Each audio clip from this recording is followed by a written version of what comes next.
So here is the React app that we have explored in the previous lecture.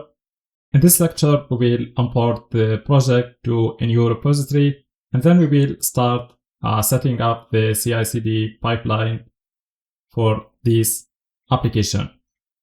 So to create a new project, we will click here on this plus icon, and then we will choose new project or repository.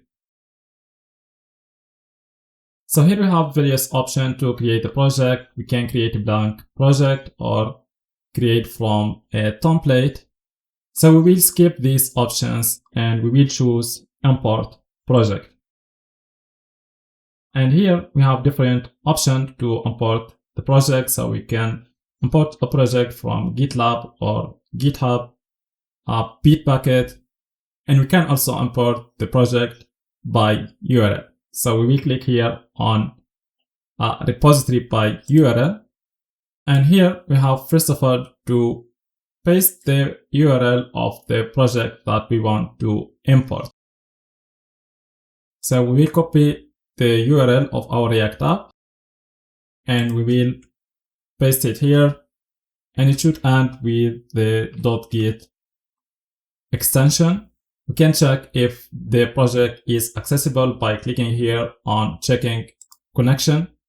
So here we see that connection is successful, so we can access the project. Here we can give a name to our project, so I will call it React project instead of React app. And here we can choose the group or namespace that will be used for the project. So I will choose the first group, which is CI CD course. And finally, we have to set the visibility level of the project. And I want to keep it public, so I will check this one.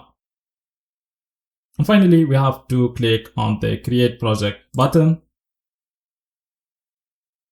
So now GitLab is importing the project and we see that the import is in progress.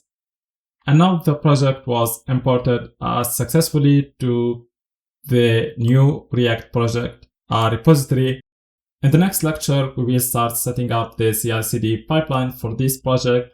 So we will set up different jobs for unit testing, for code coverage, and more. So that's it for now, and see you next time.